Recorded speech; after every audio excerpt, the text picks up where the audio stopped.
93 Boxing. I'm back with another video.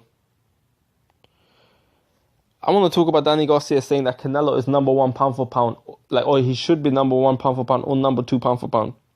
Now, people are saying Terence Crawford or Lomachenko. God forbid if you're saying Lomachenko should be number one pound for pound. But I can kind of see why Terence Crawford should be number one pound for pound. If anything, I was the one a few weeks ago maybe that said Terence Crawford deserves to be in the number one pound for pound.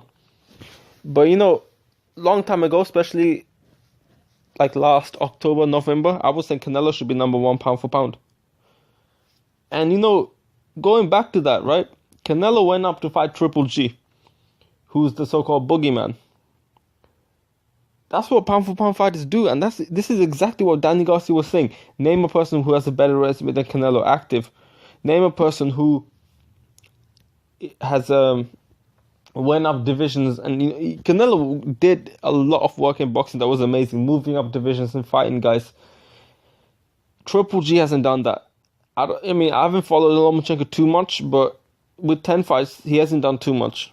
I can't imagine him doing all that much. He fought a couple good fighters, and that's it.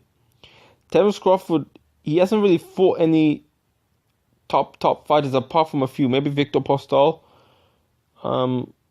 It's crazy though, because Danny Garcia, in my opinion, should be number one pound for pound at one point, apart from Floyd Ward.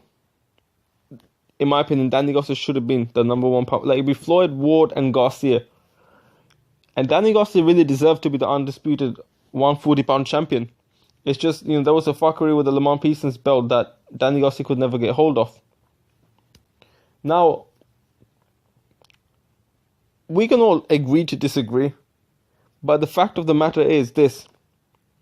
Why do we expect certain guys to move up in weight division? We expect Floyd Mayweather to move up to fight Triple G. Why?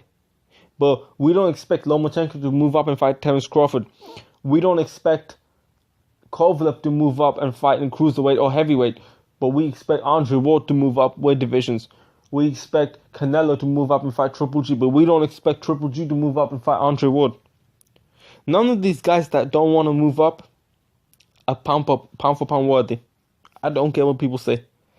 They're not top 5 pound for pound worthy, no matter what.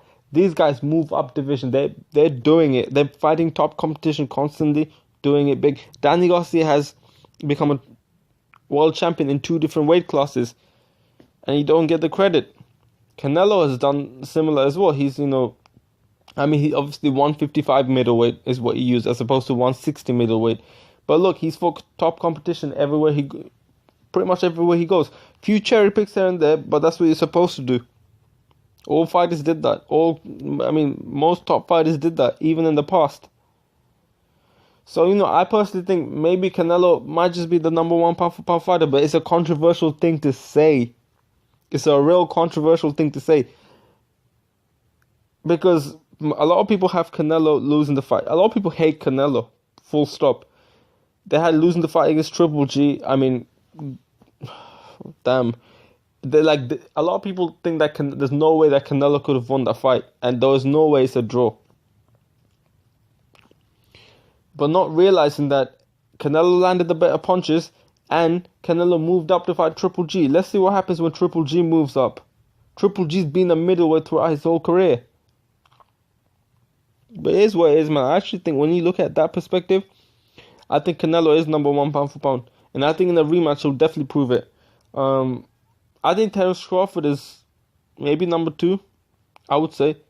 I would say it's number 2. Let me know what you think. Don't forget to comment down below. Subscribe to my channel, 93 Boxing. I'm out.